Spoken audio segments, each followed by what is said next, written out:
Mike and Mike's Bags. Today I'm reviewing Bigfoot by True Cornhole. I've been reviewing a lot of carpet bags, hybrids bags, those slow to mid-speed bags.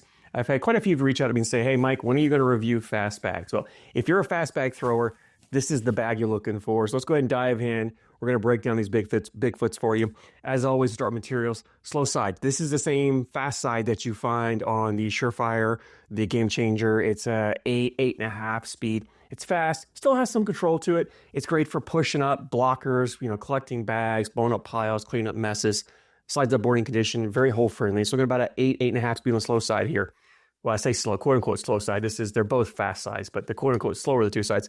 The fast side, this is that Pro Sniper Viper fast side, 9 speed. Again, great for collecting blockers, pushing bags up the board, blowing up piles, cleaning up messes. Slides up the board in condition as well. So we're looking about 8.5 slow, 9 on the fast. Most of you are probably familiar with this material. It's a very popular material. You've probably thrown both sides of it. You're well aware of it.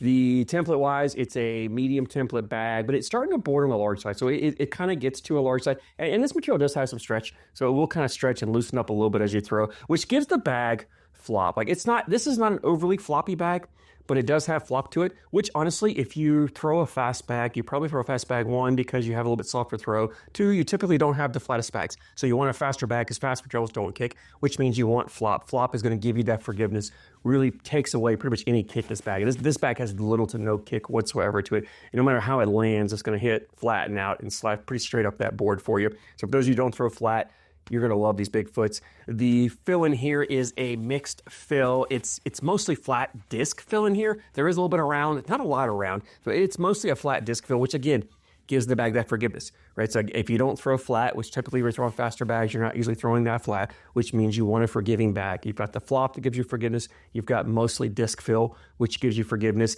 One of the negatives of disc fill I talk about all the time is it's not very hole friendly. It tends to want to hang on the hole. But when you have two materials that are this fast, that are super hole friendly, there's really little to no hanging on the hole. I don't worry about if I want a bag that has disc fill in it, it's going to be a faster bag like this. So I'm okay with fast bags having the disc fill. And honestly, this disc fill gives the bag a nice grip, a nice hand feel. If you butterfly grip it, you can lock it down. It doesn't have any of those big clumpy beads. It compresses really well. It fills up the bag, gives you a nice grip to it. So I like the way that disc feels in your hand. The other thing I mentioned too, I did mention was True Cornhole uses their liner, their Drip Tech. They kind of call it the Drip Tech liner in all their bags. These Bigfoots have it as well. It's a performance liner, which gives the bag a little bit extra fullness feeling to it. It doesn't give it the fullness, but it feels a little fuller. So even though the bag has flop to it, it still feels a little bit fuller than what it really is. So it gives you the ability to get a nice grip of the bag, hold on the bag, but you get the forgiveness of that flop. And then you mentioned the flop as well, gives the bag forgiveness around the hole. I talk about those larger floppy bags have a larger landing zone,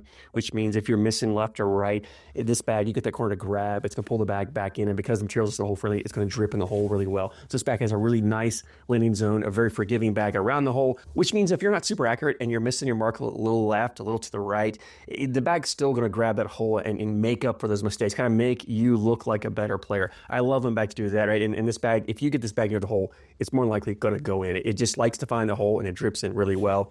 These Bigfoots are ACO stamped, so playing the ACO, you can throw these. Let's go and jump in and talk more about playability on these bags, and it's a straightforward bag. This bag is designed for that faster bag thrower, and so it's designed to run the hole. Put your 4 bags in, outscore your opponent. If you're the type of player that every time you get a bag, you flip it over and throw nothing but fast side, this is the bag for you. And honestly, I'm going to tell you, you're probably not going to utilize both sides. I would say most players are going to find whichever side of the material they like the best, and you're just going to throw that material the whole time. And if your opponent throws a blocker up there, you're going to push through it. You're going to push through it. You're going to collect it. And you do have the ability to get around their bags with this bag. This is not a bag for shot shape. It's not for cuts, rolls, flops. It really doesn't do that very well. Now, I say that if you're an advanced level, like roll bag, flop bag thrower, you can roll and flop any bag. So you can do that on this.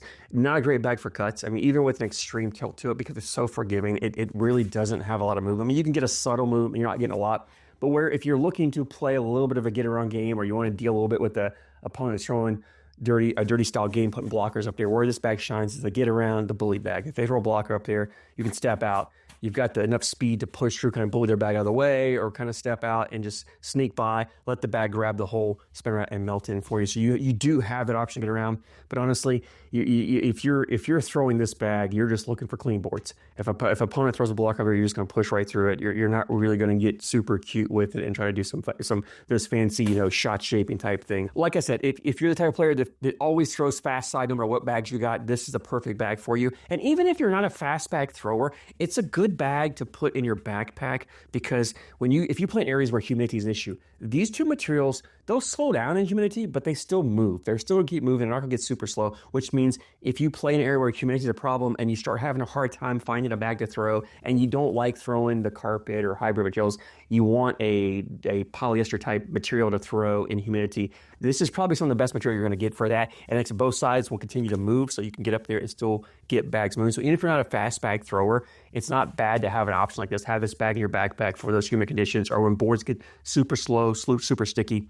This material moves up pretty much any board. So it's tough to slow this bag down, slow this materials down. I will say there is a little bit of control here on this slow side. And you'll see, I think there's a time or two where I could stop a bag. I wasn't really trying to throw blockers. Typically, if I miss, I throw bags a lot before I turn the camera on. So I get up there, I throw them. I do my break-in treatment with them. I throw them. I get some time on them to get them broke in. Sometimes I'll take it with me on my league nights and throw them there. I'll go throw them. And then I'll turn the camera and start recording. So I can't always remember what I catch on camera.